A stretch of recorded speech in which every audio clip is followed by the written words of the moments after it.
Hey guys, it's Aaron from Black Rock Forest. We're out here today at our Swamp Trail Vernal Pool, which is a temporary body of water that fills each spring and is home to many different salamanders, frogs, and other amphibians. In this vernal pool, we have wood frog eggs, spotted salamander eggs, and eastern red-spotted newt egg masses as well. And vernal pools are temporary, which is important for a number of reasons. First off, being the lack of predators. If this were a pond, reservoir, or a lake, there would be fish species living in here, eating both egg masses and larvae. On the downside of that, with it being temporary, there's a short period of time where the species are able to enter the vernal pool, lay their eggs, fertilize their eggs, and then hatch and leave the vernal pool.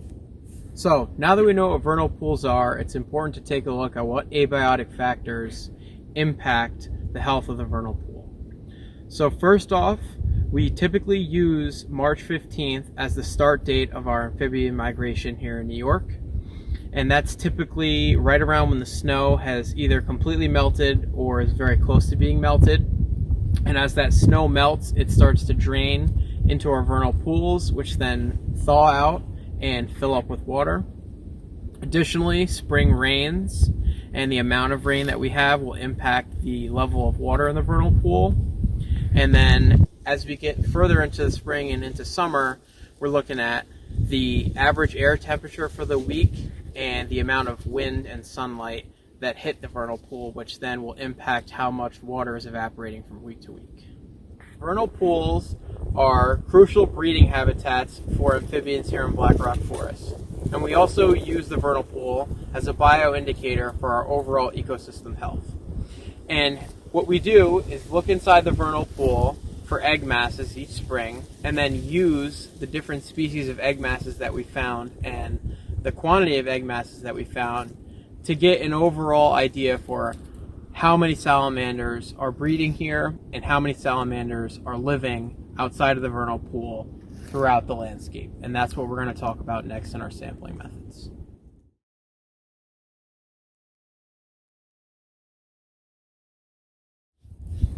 Alright, so here we have a cluster of spotted salamander eggs. We found this egg mass in the vernal pool. And we know that this is a spotted salamander egg mass due to the small cluster of eggs in the center with this grayish opaque jelly mass covering the outside of the eggs, which goes all the way around it, and it completely encompasses the egg mass.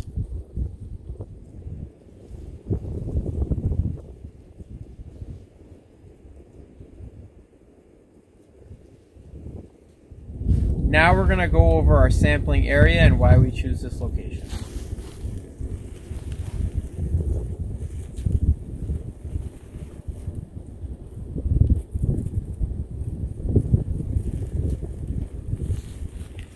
As you guys can see, we're about 3 to 5 meters from the edge of our vernal pool, and we're going to be working from our starting point here uphill to the end of our 50-meter transect. And we're going to be flipping over at least 10 cover objects, which may be sticks, rocks, or logs. What is a transect? Transect is a straight line that we're going to be sampling along in the forest. It has a start point, which is going to be this post, and our end point is going to be the 50-meter mark on the tape.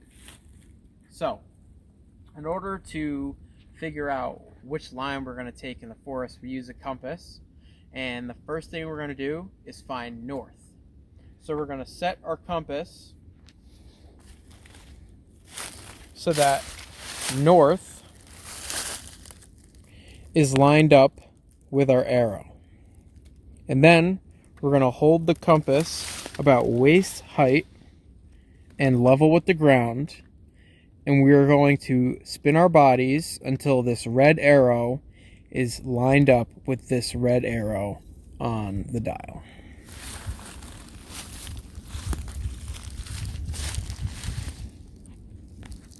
So, now that we know where north is, we're going to look back at our sampling area and figure out what the straightest path we could take is. Now that we know which direction is north, I'm going to give you guys a bearing, and you're going to follow that bearing and mark your transect. In this case, our bearing is about 170 degrees, which is just shy of due south. Next, we're going to start walking our transect and flipping cover objects. We want to make sure that we're not flipping over cover objects that are outside our transect. We want to make sure that we're within our 2 meter wide sampling area. And we don't want to try and flip over rocks and logs that are too big for us to flip over. So, this would be our first cover object.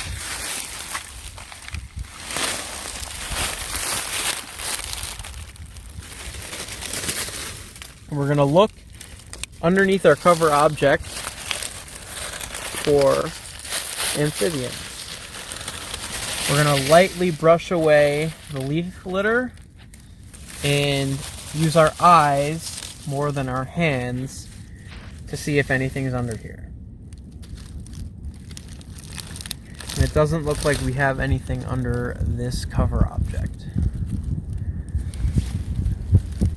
And now we're going to gently place our cover object back how it was, and we're going to measure it. We're going to make sure that our meter tape is open, and we're going to measure the dimensions of our cover object in metric. So, we've got the length, which is about 39 centimeters. We're going to take about the average width, so we'll go right here in the center, and that looks to be about 31 centimeters, and then we're going to go with the height, which looks to be about 21 centimeters. An idea of the surface area for each cover object. And next we can move on to our next cover object. Alright, so we've reached our next cover object. It's going to be cover object number 2. We're going to gently peel this away. And look at that. We've got a couple different species here. So, right here, we've got a red eft, which is the juvenile version of the eastern red-spotted newt. And over here, we've got a redback salamander. And we're going to be really careful, and we're only going to touch these guys if we need to. So they're going to want to climb right back under their little homes. And we're going to make sure that we put this cover object back and get our dimensions and not disturb them.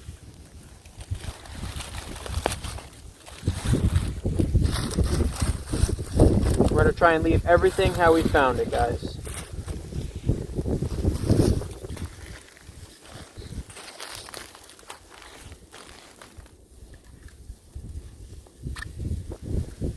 And it looks like this cover object may extend off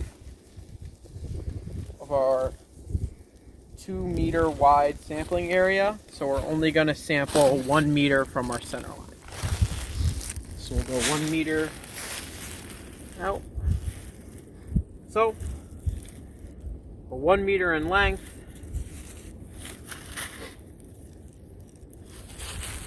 our width, we'll say about 16 centimeters, and our height, I'm going to say about 9 centimeters. Be sure to include the number of macroinvertebrates and the number of amphibians found under your cover object. And we're going to sample at least 10 cover objects in total along our transect. Each transect will have at least 10 cover objects, I promise you guys. We've finished collecting all of our data, and now it's time to talk about what that data means.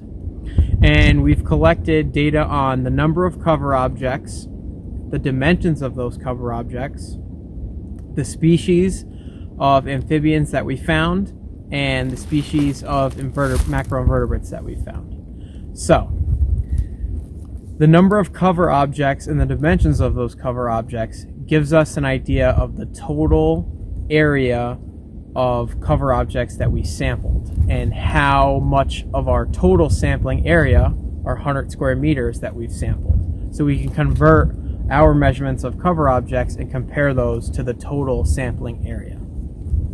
Then looking at the number of salamanders and frogs that we found, we've got an idea of how many individuals are living here, the species of those individuals, and we can look at those kind of field characteristics that we found and how those influence the number of species and the number of each species that we found.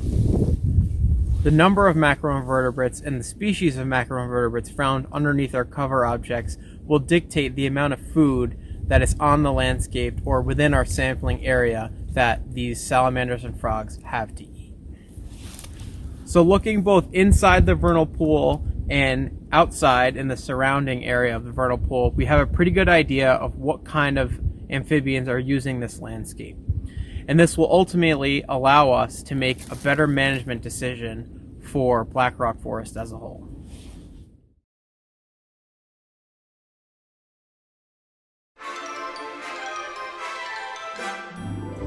So you might be wondering, why are vernal pools important? And vernal pools are additionally, it gives vernal pools and you may be wondering, what is a bioindicator? So a bioindicator is I gotta figure out what I was gonna say. And we use the alright, so now that we know what vernal pools are, it's important to and then we're also going to need a field guide. Nope, we started.